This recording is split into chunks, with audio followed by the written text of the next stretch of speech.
l'organisateur Abdoulaye dit tantôt, mais je vais y revenir rapidement. Le contexte et la justification de ce panel. Depuis le 19 avril, on assiste à des contradictions entre les acteurs de la vie politique sur ce qui concerne les conditions de candidature aux élections suite à la loi sur le parrainage. Si la majorité se dit animée d'une volonté d'assainir le jeu politique, l'opposition craint une ambition inavouée d'éliminer le futur prétendant. Dans ce contexte, il nous revient de susciter un débat pour une harmonisation des positions sur des modalités pratiques à adopter pour garantir les droits de ceux qui aspirent à la magistrature suprême. Pour le thème, nous avons deux thèmes, j'y reviendrai tout de suite, mais pour les objectifs visés, c'est d'abord d'inviter les différentes parties prenantes qui sont dans cette salle, représentatives bien sûr, à décliner les meilleures modalités pratiques possibles pour garantir des élections libres, régulières et transparentes. Et pour les résultats attendus, élaborer et soumettre aux acteurs des recommandations sur des modalités pratiques garantissant la transparence. Enfin, d'anticiper sur d'éventuelles contestations pré- et post-électorales.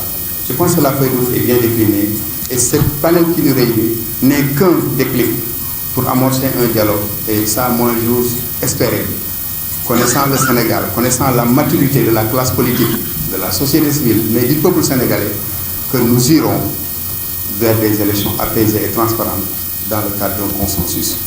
Maintenant, pour les thèmes que nous allons développer, nous avons deux panélistes. Le premier, c'est M. Ndiaga Sylla, expert électoral, ça veut tout dire, mais un citoyen, un patriote engagé pour la démocratie, pour la consolidation de l'état de droit et de la démocratie au niveau du Sénégal. Et un intellectuel aussi honnête, parce que je le dis souvent, je le dis en wolof, ñett baaxul ci penc borom xam-xam bu mànduwul ak jaayil bu omal amul xam-xam ne am xaalis ak baadoolo bu fal su ma nee baadoolo bu fal baadoolo mooy ci jikko la la fal nga yaakaar ni yow ndomba tànk la boo xam ni da nga war a am ascendant pour yow yaa gën ñi la fal alors que da nga war a nekk serviteur war a nekk jëwriñ war a nekk jaamu parce que ñooñu ñoo am légitimité mooy peuple bi la fal mu nekk maire mu nekk président de la République ñoo am baat mais su dee nga fàtte ni looloo la fal nga fàtte ni yow da nga am benn ascendance yi ñoom individualité loolu moom la naan baadoolo fal si jikko lay doon ñett ñooñu baaxul ci penc Ndiaga nag borom xam-xam la mais maam la parce que li ñuy wax ñu ngi koy teg ci lu leer donc Ndiaga il va nous parler de quelles conditions non le premier thème c'est un thème global le système de parrainage intégral au Sénégal portée, limites et perspectives. Et quelles conditions pour un processus électoral crédible, transparent et apaisé. C'est la première communication pour 20 minutes. La seconde communication par notre aussi frère, Valdiodio Ndiaye. Valdiodio aussi expert électoral, acteur incontestable de la société civile, expert électoral tant au niveau national qu'au niveau sous-régional, même au niveau africain, la CEDEAO, qui a participé à tous les travaux, à toutes les commissions de revue du code électoral, qui est un acteur infatigable de la société civile aussi, membre aussi du COSC, le collectif des organisations de la société civile, dont le Forum civil en fait partie et dans d'autres structures. Donc ce sont ces deux panélistes qui vont nous introduire. Ils ne feront qu'introduire. Maintenant, nous allons donner la parole à tous les leaders de partis ou de coalitions de partis. Mais par souci d'équité, avec de connivence ou en accord avec les organisateurs, nous avons prévu de donner 5 minutes pour aller vers l'essentiel à toutes les coalitions ou tous les partis représentatifs et tous les leaders de la société civile. Et nous allons sortir peut-être par une synthèse et une feuille de route pour définir les prochaines étapes. Et nous osons espérer que cette initiative sera renforcée par l'ensemble en fait, des parties prenantes. Comme l'a dit le modérateur, j'ai été amené à introduire le sous-thème le système de parrainage intégral, portée, limites et perspectives. Rapidement, peut-être le plan de ma communication va porter sur 6 aspects. D'abord, on va revenir sur le contexte après l'introduction, mais aussi définir en fait le concept de parrainage. Et ce sera l'occasion aussi de revenir sur les modèles qui existent dans le monde, particulièrement en Afrique et en Europe. Et nous allons nous pencher sur l'option, justement, retenue par le Sénégal et qui a fait l'objet récemment, justement, d'une modification de la Constitution. Il est vrai que nous aborderons effectivement les conditions dans lesquelles cette réforme a été initiée. D'abord, nous allons faire ressortir l'aspect non consensuel de la réforme, mais aussi montrer en quoi, justement, cette réforme s'inscrit dans la continuité, à l'image, justement, de la pratique qui était en cours jusque-là. Et justement, en troisième lieu, nous allons aborder les limites, plutôt la portée d'abord de la réforme.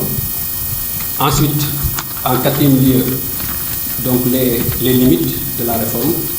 Et en cinquième lieu, justement, les perspectives. Alors, il faut comprendre que la concertation entre les acteurs du processus électoral est recommandée pour la définition de règles consensuelles. D'ailleurs, elle s'inscrit dans le cadre, justement, des préalables nécessaires devant garantir la tenue d'élections démocratiques, transparentes et apaisées. C'est dans cette perspective que notre pays s'est attelé à créer un cadre de concertation et de dialogue depuis l'élaboration du Code consensuel de 1992 par la Commission nationale de réforme du Code électoral. Il convient ainsi de rappeler que cette tradition fut confortée par le biais du comité de veille et de suivi institué par décret présidentiel en décembre 2010. Néanmoins, il survient des désaccords sur certaines propositions de réforme et ou dans la conduite des processus électoraux, quand bien même ceci n'entraînerait pas de vives contestations à l'image des manifestations violentes vécues dans la période 88-93. Alors, il faut comprendre que le contexte dans lequel s'est opérée en fait donc la réforme, nous allons citer quelques éléments de contexte. D'abord, le référendum du 20 mars 2016, qui a donc acté la généralisation des candidatures indépendantes à tous les types d'élections. Il en est suivi donc l'adoption, justement, ou la promulgation de la loi 2016-10 du 5 avril, qui intègre donc, justement, entre autres réformes, justement, cette possibilité donnée aux candidats indépendants de participer à tous les types d'élections. Et d'ailleurs, précisément, c'est l'article 4 de la Constitution qui a été modifié pour dire expressément que la Constitution garantit aux indépendants la participation à tous les types d'élections. Le deuxième élément de contexte, c'est le lancement du dialogue national le 28 mai 2016, qui a été l'occasion pour le président de la République, dans son intervention, d'annoncer pour la première fois la possibilité pour justement les partis politiques, au même titre que les indépendants, puissent aussi recueillir des signatures. La troisième étape, c'est la revue du code électoral, qui a été donc organisée pour permettre justement d'intégrer les implications de la révision donc, constitutionnelle et entre autres la question effectivement des candidatures indépendantes. Je me rappelle d'ailleurs, au cours de la deuxième journée, je taquinais Benoît pour lui dire, Benoît Samou qui représentait la majorité en 2016, en lui disant que vous n'avez pas pris en compte justement la proposition du président de la République visant à faire en sorte que ce ne soit plus seulement les indépendants qui déposent des signatures, mais aussi que les partis politiques devraient en faire de même. C'est sa compréhension ou c'est sa perception justement des implications de la révision constitutionnelle. Mais c'est une question qui nous est rattrapée plus tard, en 2001 ans plus tard. Il est vrai maintenant, on y reviendra de manière détaillée, cette revue du code électoral a permis effectivement de revoir non seulement la définition du statut en fait, donc, des indépendants, avec une modification de l'article 57 qui dit que désormais, il est considéré comme indépendant celui qui n'a jamais milité dans un parti politique ou celui qui a cessé d'y militer au moins un an avant les élections. Jusque-là, les indépendants étaient admis pour l'élection présidentielle comme pour les élections législatives. Alors, il s'agissait donc pour le code électoral d'abord de se pencher sur la nouvelle réforme qui a institué en fait le Haut Conseil des collectivités territoriales, puisqu'on s'acheminait vers les élections, de l'intégrer dans le code, mais aussi pour les élections départementales et les élections donc, municipales. Ainsi, un quota d'électeurs a été retenu justement pour leur permettre aux indépendants de participer aux élections. Et d'ailleurs, c'est l'une des rares occasions où il y a eu ce que j'appelle en fait une sorte d'harmonie spontanée entre la majorité et le pouvoir, mais la réforme était destinée justement pour corser en fait donc la participation des indépendants. Le quatrième élément de contexte, nous le savons tous, c'est les législatives qui ont enregistré un nombre pléthorique justement de candidats, de listes de candidats, 47. On ne peut pas aussi parler du contexte sans évoquer la condamnation et l'emprisonnement de potentiels candidats à l'élection présidentielle et des inquiétudes justement quant à la possibilité justement d'être éligible. Il y a aussi l'impact de la mauvaise planification de la refonte des listes électorales avec ses conséquences. 1,50 million électeurs n'avaient pas encore pu disposer de leur carte d'identité CEDEAO qui faisait office de carte d'électeur jusqu'à la veille en fait donc du scrutin. Et comme toujours, c'est une des conséquences d'ailleurs, il y a eu donc une crise de confiance qui s'est installée entre les acteurs et la rupture du dialogue politique. Et le refus, la dernière étape avant l'adoption de la loi portant révision de la Constitution, c'est le refus d'une partie significative de l'opposition de participer aux concertations sur le processus électoral initié par le gouvernement. Alors il m'est même arrivé de lister en fait le nombre de, peut-être le temps ne nous permettra pas de l'aborder, le nombre de ruptures de dialogue qu'il y a eu depuis justement janvier 2017. J'ai recensé 7 ruptures de dialogue politique depuis que le président a appelé la classe politique. Je pense que c'était le 25 janvier, pour justement à la suite de la rencontre qui avait permis un peu de lever les équivoques sur justement les procédures de la mise en œuvre de la réforme totale, avec la suppression ou l'abandon en fait donc de la confirmation, du principe de confirmation. Je pense que depuis cette date, il y a eu une rupture de confiance entre les acteurs. L'opposition avait refusé de répondre à la convocation. Finalement, la rencontre n'a pas eu lieu, mais le même jour, le président, avant de voyager, a pris un décret pour fixer la date des élections.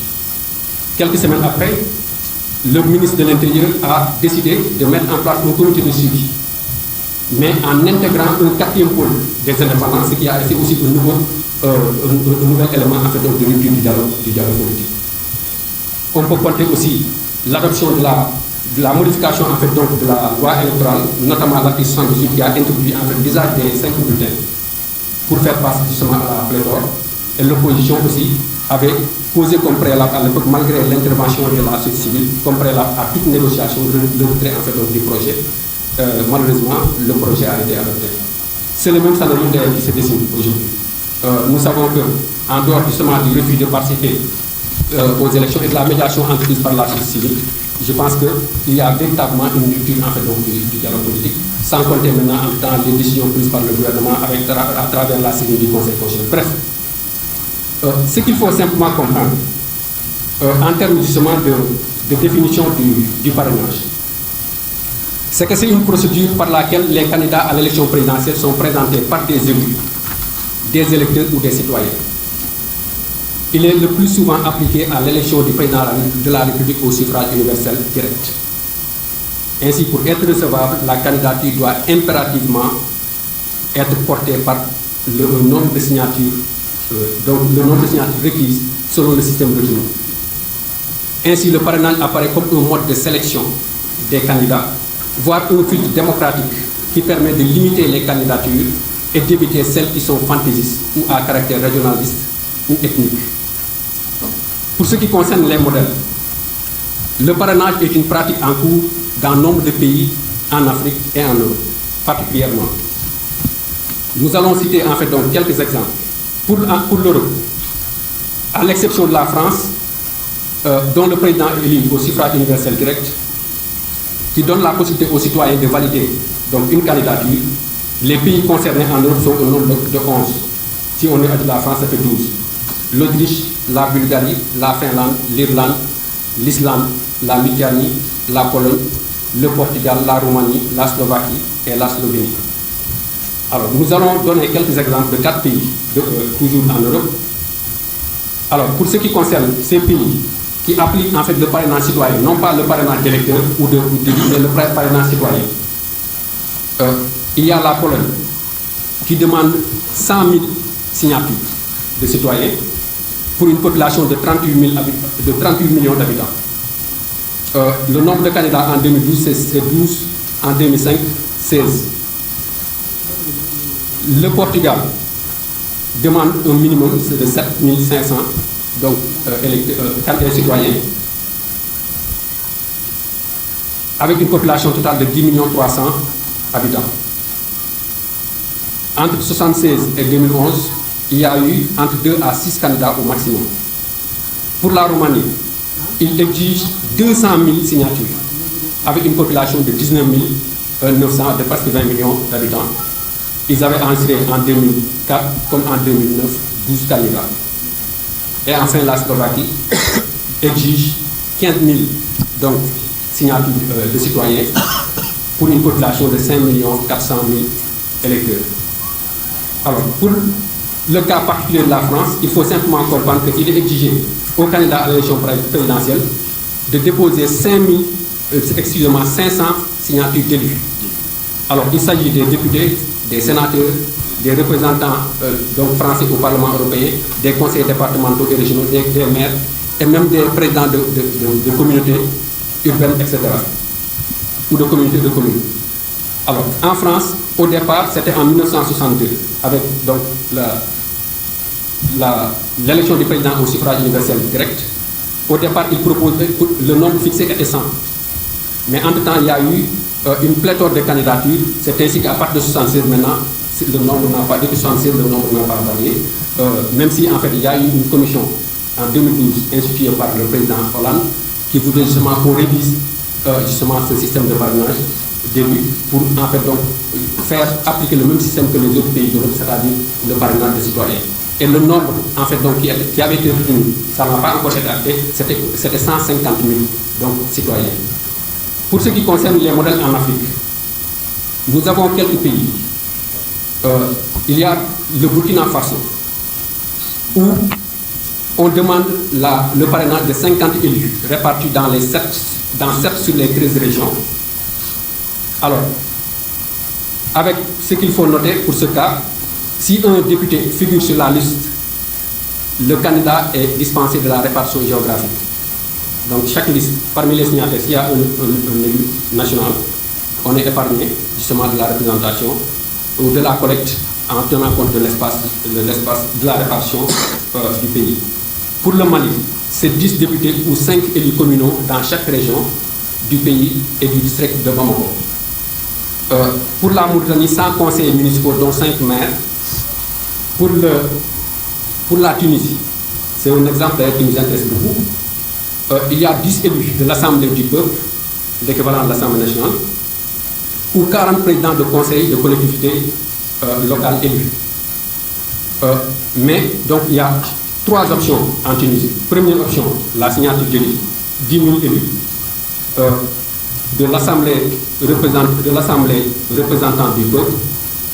Deuxième option, 40 présidents de conseils de collectivités locales. Et troisième option, 10 000 électeurs inscrits et répartis sur au moins 10 circonscriptions électorales à condition que le nombre ne soit inférieur à 500 électeurs. C'est apparemment la dernière option s'assumer à ce qui est toujours appliqué, qui a toujours été appliqué en fait, donc, au Sénégal depuis 1992. Alors, comme observation, en Tunisie, il est interdit que la même personne parle plus d'un candidat. Alors, ce deuxième tableau est extrait justement de la contribution de la société civile pour la relance du dialogue des concertations sur le processus électoral. Je parle sur le témoignage de parce que quand il y a eu blocage, les différents pôles avaient sollicité la médiation de la société civile qui, après justement avoir fait une étude comparative justement des modèles qui se passe un peu partout en Afrique et dans le monde, avait proposé en fait donc cette proposition, avait formulé cette proposition en y adjoignant d'ailleurs d'autres aspects, où notamment la possibilité en fait donc de permettre à travers la mise en place d'une commission mixte de permettre à chaque candidat de pouvoir procéder à la rectification des listes de parrainage qui comporteraient des erreurs. Malheureusement, vous savez que dans la pratique, c'est le Conseil constitutionnel qui gère, et souvent le candidat, comme Youssou Ndour, n'a pas la possibilité en fait, donc, de remplacer les candidats qui comporteraient en fait, donc, des manquements. Maintenant, l'option du Sénégal. Alors, il faut quand même reconnaître que c'est une réforme, le système de parrainage qui a été adopté récemment et qui va faire certainement l'objet de promulgation la semaine prochaine, est une réforme non consensuelle. principal point d'achoppement entre les acteurs politiques lors des concertations sur le processus électoral ayant entraîné le blocage et la suspension de celle-ci. Tout le long des concertations, la majorité présidentielle a campé sur sa position en indiquant que l'exigence faite aux candidats indépendants de recueillir 10 000 signatures soit revue à la hausse à l'ordre de 0,75% et étendue aux partis et coalitions de partis. Tandis que le pôle de l'opposition, comme celui des non-alignés, avait indiqué justement qu'il n'était pas question d'accepter en fait donc cette proposition d'appliquer le parrainage conformément d'ailleurs au droit constitutionnel ou au principe justement qui faisait que la Constitution garantissait en fait donc aux partis et coalitions de partis justement de solliciter l'expression des suffrages des Sénégalais. Alors donc la conséquence est que la question du parrainage n'a pas fait l'objet d'un minimum d'accord, encore moins de compromis, malgré la médiation initiée par la société pour tenter de rapprocher les positions.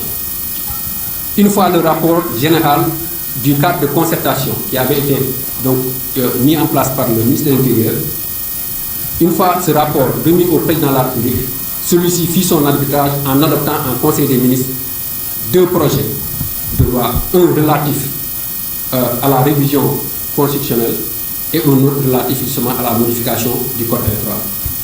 Et les 2 textes ont été donc transmis à l'Assemblée nationale. Et ces 2 textes-là intégraient en fait donc la question du parrainage. Ce qu'il faut aussi comprendre, c'est que c'est une réforme qui s'inscrit dans la continuité. En vérité, le système de parrainage par des électeurs était jusque-là en vigueur pour la recevabilité des candidatures indépendantes. En effet, depuis 1992, le code électoral consensuel a intégré la loi numéro 91-46 du 6 octobre 1991 portant révision de la Constitution. C'était à la suite justement de la commission de réforme du code électoral dirigée par Fouquet Bambay, qui a impacté donc la Constitution. On a procédé à la modification de la Constitution. Tout le monde se rappelle du contexte dans lequel justement cette révision constitutionnelle a été opérée, de même que justement l'adoption du code électoral consensuel, parce qu'à l'époque le président disait qu'il n'est pas question de changer une virgule de ce texte adopté de manière consensuelle par les acteurs politiques lors des travaux de la commission de réforme. Et je l'ai rappelé d'ailleurs il y a quelque temps, parmi les clauses d'ailleurs, les conclusions en fait de la commission, il y avait la possibilité de régir en fait la nationalité du candidat à l'élection présidentielle. C'est ainsi que pour la première fois, il est dit que pour être candidat à l'élection présidentielle, il faut être exclusivement de nationalité sénégalaise. Mais puisque ce n'est pas prévu par la Constitution, il fallait donc Diouf, après sa saisine justement de la Cour suprême d'alors, parce qu'à l'époque il n'y avait pas encore le Conseil constitutionnel, cette Cour avait estimé que cette disposition n'était pas conforme avec la Constitution. Alors Diouf, pour préserver en fait le consensus entre les acteurs politiques, a préféré non pas adopter le code à la Constitution, mais il a préféré modifier en fait donc la Constitution. C'est ainsi que donc, la question du parrainage, plutôt de la nationalité du candidat, est une décision consensuelle des acteurs politiques. À l'époque, d'ailleurs, le président Wade était ministre dans le gouvernement de Abdou Diouf. Je pense que c'était le gouvernement de l'humanité élargie. Alors, depuis lors, donc, cette disposition existe dans la Constitution. C'est la disposition qui a permis de modifier l'article 24 d'alors, qui a permis justement donc la possibilité aux coalitions et aux partis politiques. D'abord, c'était une disposition aussi qui permettait, qui donnait l'ouverture aux partis politiques, parce que jusque-là, ce sont les partis qui concouraient à l'expression des suffrages. Donc cette réforme a permis non seulement de prévoir la participation des indépendants, mais aussi elle a permis justement l'acceptation des coalitions de partis politiques. Alors, il faut comprendre aussi que depuis donc 1992 jusqu'à maintenant, c'est le même système consistant à solliciter le parrainage d'électeurs qui est appliqué. Et dans la continuité, justement, après la dernière révision constitutionnelle, généralisant les candidatures indépendantes, il a aussi été retenu justement d'appliquer le même système justement pour les élections locales, à savoir les élections donc, départementales et municipales, mais aussi l'élection des hauts conseillers, les élections des hauts conseillers des collectivités territoriales. Évidemment, le même système était jusque-là appliqué depuis d'ailleurs la réforme, Mais puisque ce n'est pas la Constitution qui fixe les conditions de dépôt ou de participation aux élections législatives, donc le code électoral, c'est justement adossé aux mêmes dispositions de la Constitution. Mais avec la généralisation, la dernière réforme de 2017 a acté en son article 145 code électoral que pour être recevable, les candidatures indépendantes doivent recueillir 0,5% des électeurs.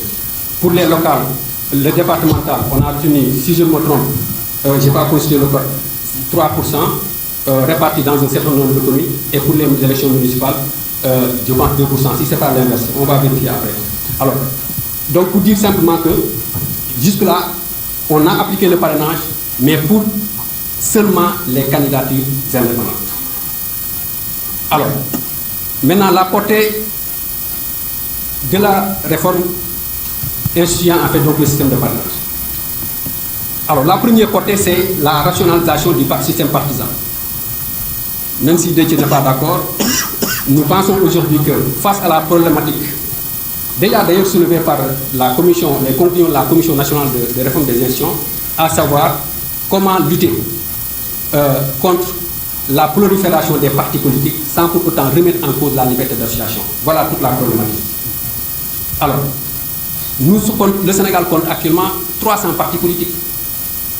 Alors que nous savons tous que récemment, ou dans un passé relativement récent, le Sénégal comptait une quarantaine de partis politiques. Je me suis d'ailleurs hasardé à voir un peu l'évolution des partis. En 1966, avec le parti unifié, qui a permis le ralliement à l'UPS du seul parti d'opposition d'alors, à savoir le parti du Rassemblement africain, le PRA. Nous avions jusqu'en 1974, c'est-à-dire jusqu'à la création du PDS, le Sénégal ne comptait qu'un seul parti politique légalement constitué. Parce qu'à l'époque, le parti de l'indépendance et du travail, comme le PMS, que Souleymane Ndiaye Brin, l'honorable, le Haut Conseil connaît bien, ces partis n'étaient pas reconnus, ou ils ont été dissous. Le PAI avait été dissous. Alors, jusqu'en 1974, donc, le Sénégal ne comptait qu'un seul parti. À partir de 1974, deux partis avec la création du PDS. Même en 1981, avec le multipartisme intégral, au début, le Sénégal ne comptait que 14 partis politiques. Et en 2000, à la survenue de l'alternance, le Sénégal comptait une quarantaine de partis politiques. Donc faites l'observation. C'est-à-dire qu'entre 2000 et 2018, au Sénégal, on a enregistré 260 partis politiques. Alors donc, je pense que face à cette sorte de partis politiques, il fallait peut-être, justement, dans le cadre justement de la crédibilité et de la rationalisation des candidatures, envisager en fait donc une solution. C'est ainsi donc aujourd'hui, la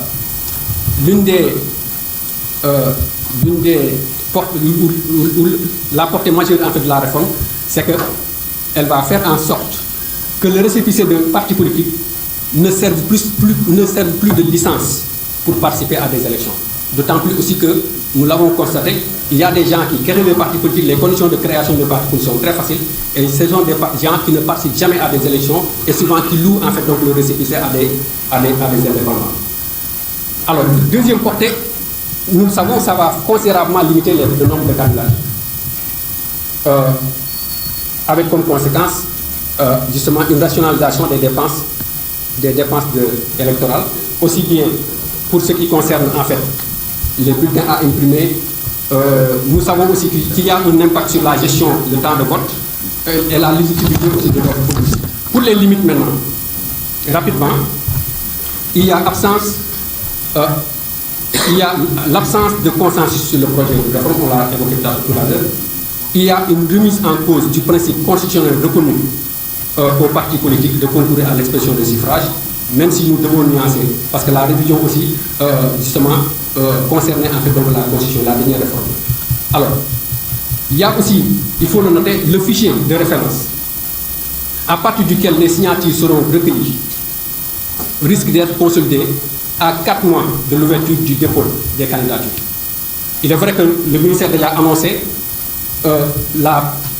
justement la fixation des modalités ou même le démarrage de la collecte à partir du décret qui va fixer en fait le cautionnement. Mais nous savons que ce décret qui fixe le cautionnement est prévu 6 mois avant les élections. Or, les candidatures selon la nouvelle réforme, parce que les gens ont tendance à se focaliser sur le parrainage, mais la dernière réforme aussi a concerné en fait la période de dépôt et de validation des candidatures. Maintenant, avant on déposait entre 60 jours et 30 jours avant les élections, mais maintenant c'est 75 jours, entre 75 jours et 60 jours. Alors ce qui fait qu'en principe, la dernière date de dépôt se situe aux alentours du 10 décembre. Ce qui veut dire que, et aujourd'hui nous le savons, dans le décret qui a fixé la révision exceptionnelle, c'est à partir du 2 juillet qu'on va publier les listes issues de la dernière révision. Le lendemain démarre le contentieux. Ce qui veut dire que le fichier risque d'être consulté en fin juillet ou en début août. Et là, il ne restera que 4 mois. Et là, vraiment c'est un problème. Donc là, comme aspect aussi, comme limite, il y a la peine de collecte de signatures relativement courte et les conditions contraignantes. Parce que le fait de dire qu'un électeur ne peut parrainer plus de candidats, ça risque de... Abdou Ndiaye, coordonnateur national du mouvement dénommé l'Appel de la République. Oui, l'Appel de la République est aujourd'hui un panel à Thiès parce que nous avons estimé qu'aujourd'hui, la situation politique nationale et le contexte requièrent de la part de tous ceux qui sont épris de paix, de justice, de transparence dans la gestion des affaires publiques, devraient prendre leur courage à main pour interpeller l'ensemble des sensibilités autour de la table pour essayer de voir dans quelle mesure nous pourrons en arriver à avoir des débuts de solutions par rapport à ce qui constitue aujourd'hui des blocages par rapport au processus électoral. Vous avez choisi 2 thèmes. Pourquoi le choix de ces 2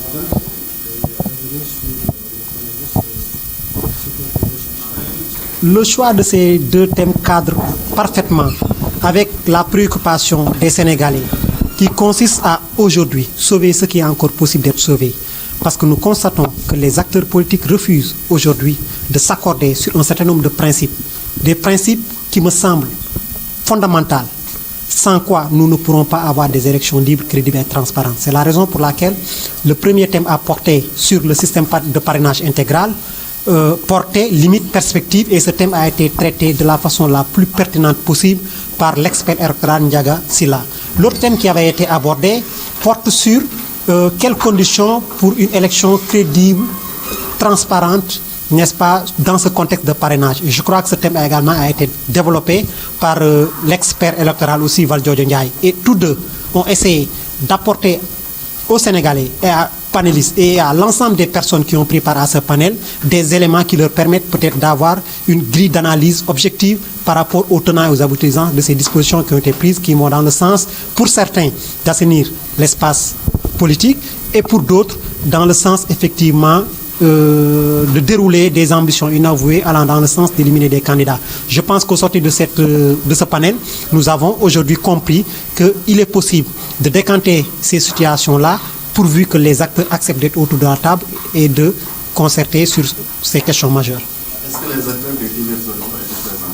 Oui, nous avons eu l'honneur de recevoir pratiquement une bonne partie de la mouvance présidentielle et une bonne partie également de l'opposition, sans compter les non-alignés et la société civile. Je pense que ne serait-ce que parler du nom du doyen Ibrahima Sène atteste aujourd'hui de la notoriété peut-être d'un certain nombre de personnes qui ont bien voulu répondre à notre appel. Je pense que le PDS se fait représenter par un des membres de leur comité de cadre en la personne de Lamine Ba, et je crois que aussi Mbaye Dione, maire de Ngoundiane, etc. Je ne saurais peut-être lister, n'est-ce pas, ces 23 autorités politiques qui ont bien voulu répondre à l'appel pour effectivement essayer de commencer une concertation qui n'en est qu'à son début. Est-ce qu'il y aura un suivi? Vous venez de le dire. Poser le débat, c'est une chose, mais faire en sorte qu'il y ait un suivi, ça c'est autre chose. Ben, il y aura un suivi parce que nous, au niveau de l'appel de la République, nous nous sommes dit que les Sénégalais ont besoin d'autre chose que l'outrance des uns ou le déni des autres. Nous nous sommes dit, nous, en tant que mouvement, que effectivement, nous ne pouvons pas continuer à traiter les choses avec autant de légèreté. Il y a de ces organisations qui doivent aujourd'hui comprendre la nécessité à se positionner sur des questions majeures. C'est la raison pour laquelle nous ne sommes qu'au début quand même de notre engagement Et bientôt, nous serons à Tamba avec la cellule de Tamba. Et après Tamba, nous serons à Gossas avec la cellule de Gossas. Dans le cadre, effectivement, d'interpeller l'ensemble des acteurs politiques à essayer de voir de quelle mesure on pourra faire un sursaut patriotique, dépasser les considérations partisanes et dépasser l'idée que la politique, c'est l'opposition d'un camp contre un autre, mais en arriver à l'idée que tous les acteurs ont, par devers eux, la responsabilité d'avoir un positionnement qui fera qu'en réalité, nous sortirons de ces élections-là avec un Sénégal, voilà, avec les valeurs de paix, de justice et de transparence, de stabilité.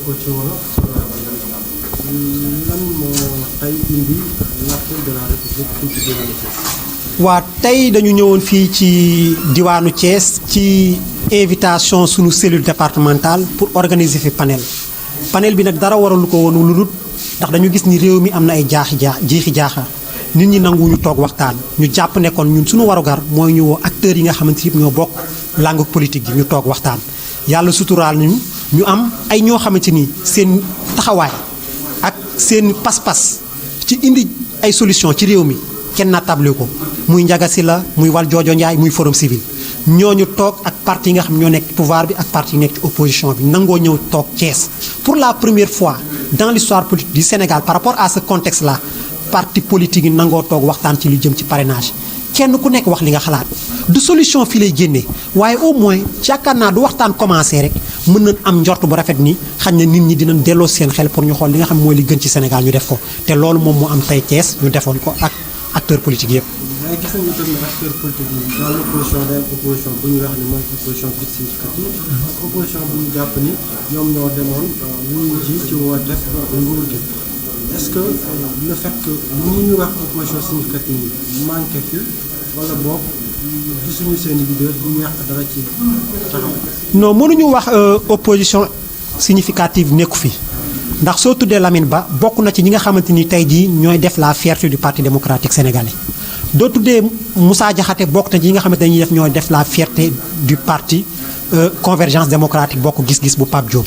je crois que ak ñeneen ñu mën a lim ñoo xamante ni teg ngeen ci seen bët fii ci salle bi opposition bi aussi je pense que ni tey jii la coalition Benno Bokk Yaakaar dépêché na fi une délégation ñu ñëw wax seen taxawaay ak seen xalaat ci li nga xamante ni mooy mbir mi kon jàpp nañ ni am na suffisamment d'autorité yoo xamante ni war nañu mën a wax war nañu mën a def ci turu politiciens yi te ñooñu yàlla def na ñëwoon nañ fi te li ñu wax aussi jàpp naa ni dal na xel pour que ni ëllëg ay yeneen jataay dina war a mën amaat pour li nga xamante ni moo nekk ay blocage ñu mën ko weesu pour Sénégal gépp du ñu tëddee mën a nelaw xam ne élection yi day ñëw day weesu Sénégal continue exister. waaye topp ko ba xam fan lay mujj ndax dina am lii ak déet maanaam suivi est-ce que sóoraale nañu. waa jàpp nañ ni li ñuy waxtaanee nii dina am jeexital te dina am suivi parce que nag lii tàmbale bi la leneen li ngi ñëwaat loo xamante ni un pacte maanaam ak déggoo ci war a mën a toog di waxtaan loolu ñu ngi koy travail ak acteurs politiques yi.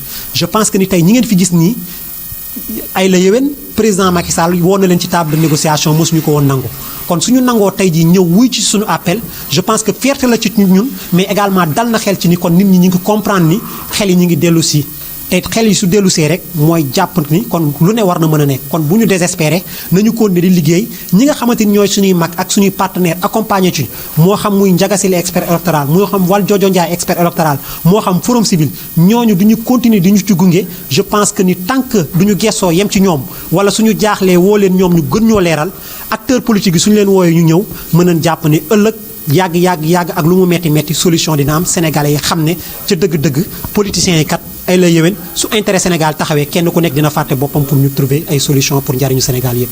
lan moo waral choix wu Thiès bi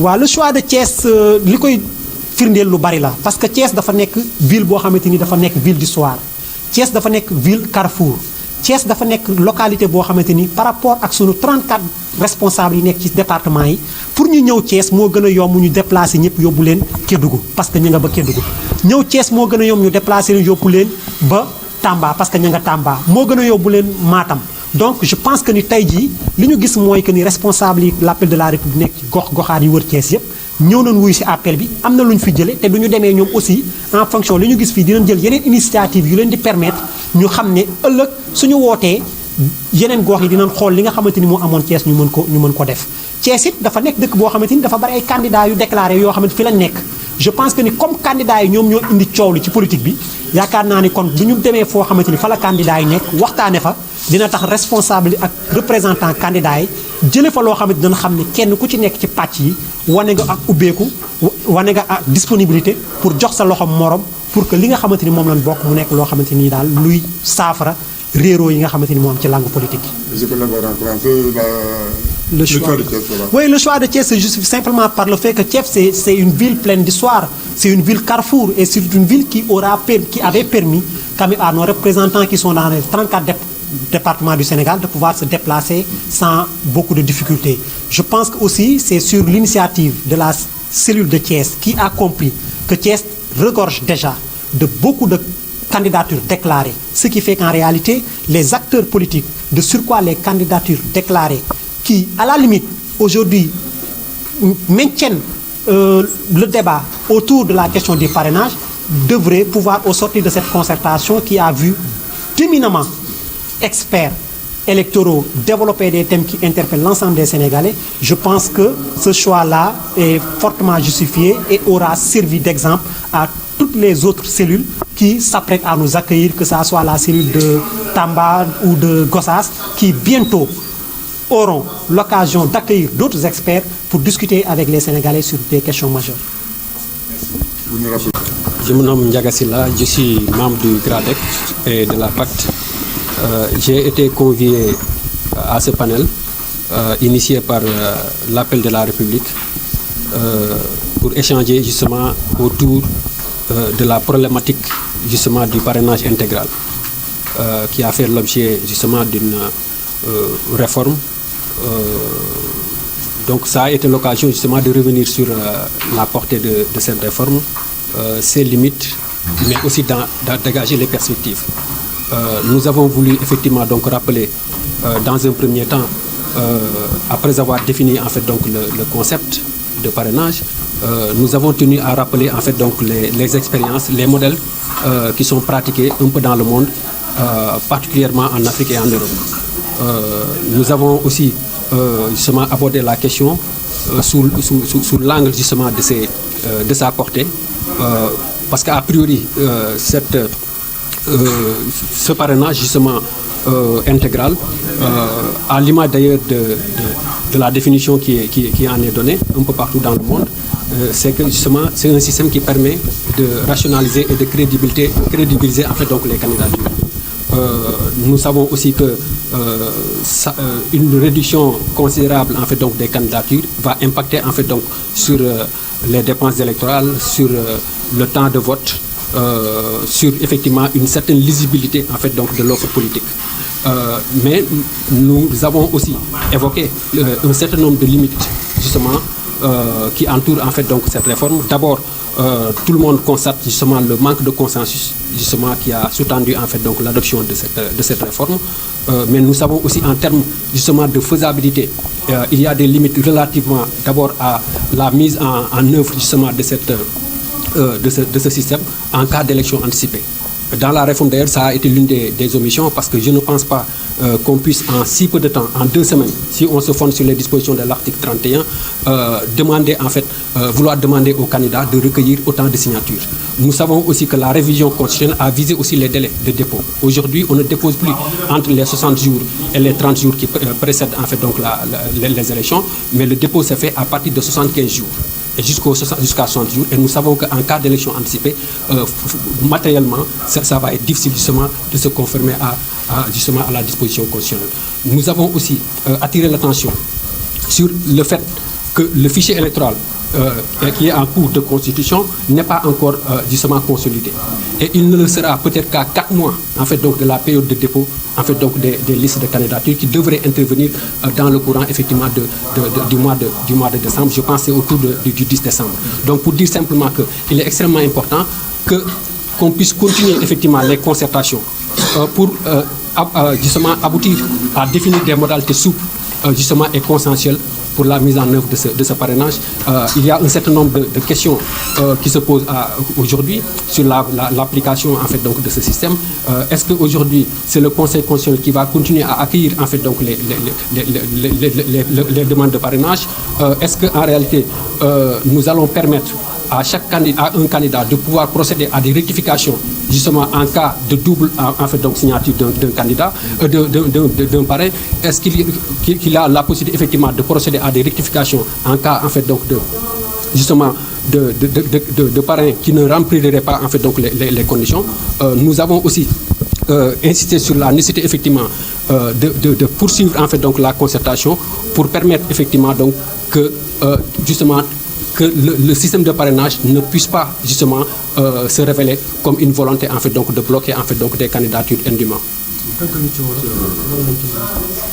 ci waxtaan wi ñu woowoon tey nga xam ni ñi ko suma mooy appel de la République bi nga xam ni Abdou Ndiaye moo ko jiite ñu ñëwoon fi man ak sama naatongo Valdiodio Ndiaye bokk société civile ñu fekk fi Aziz Diop bu Forum Civil ñu ubbi waxtaan wi échanger ak acteurs politiques yi nga xam ni nekk nañ fi ñu bokk nag ci camp bu nekk majorité comme non aligné comme opposition waxtaan nañ ku nekk wax na ay xalaatam ci mbir mi ginnaaw ñun bi ñu maanaam leeralee en fait donc maanaam li nga xam ni moo tax a jóg parrainage bi ak nañ ko defee ak jafe-jafe yi nga xam ne am na si donc wax nañ ni xëy na parrainage bi wane nañ ni am na dëkk yu bëri yu koy def ci Afrique ak ci Europe souvent ñi koy def tax dañuy jël en fait donc parrainage yu ay électeurs am na aussi ay variantes am na dëkk yoo xam ne en fait dañuy permettre que candidat bi am possibilité choisir parrainage yu élu wala mu choisir parrainage yu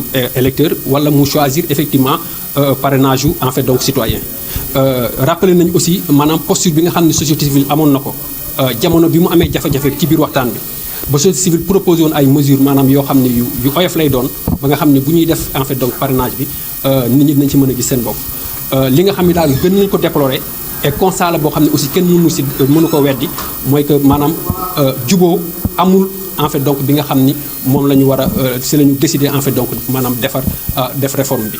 waaye nag comme tey dañu toll ci jamono boo xam ne adopté nañ texte bi certainement semaine prochaine dinañ ko promulguer donc ñoo ngi ñaan que acteurs yi dajewaat waxtaan pour que code électoral bi nga xam ne moom la ñu war a yóbbu pour que si nga xam ni ci la ñuy gën a leeral maanaam nan la ñuy defee parrainage bi partagé woon nañu ak acteurs yi ci yenn inquiétude yenn jafe-jafe yoo xam ne mën na am d'abord bi ci jiitu mooy période bi nga xam ne en fait donc moom la ñu war a normalement commencer en fait donc parrainage yi du fekk fichier électoral bi ñuy yeesal mu pare ndaxte suñuy xool fukki fan ak si booru fukki fan ci mois de décembre la ñu war a déposer normalement liste yi beneen bi ci topp mooy su fekkee ni en fait am na ay erreurs ci parrainage bi parce que jusque là aussi suñu xoolee élection yi mujj yëpp su amee en fait donc ay erreurs su yow doo am possibilité en fait donc changer remplacer en fait donc say liste parrainage ginnaaw en fait donc yow nombre ba nga déposé woon donc je pense que tey war nañu mën a fexe ba nga xam ne dinañ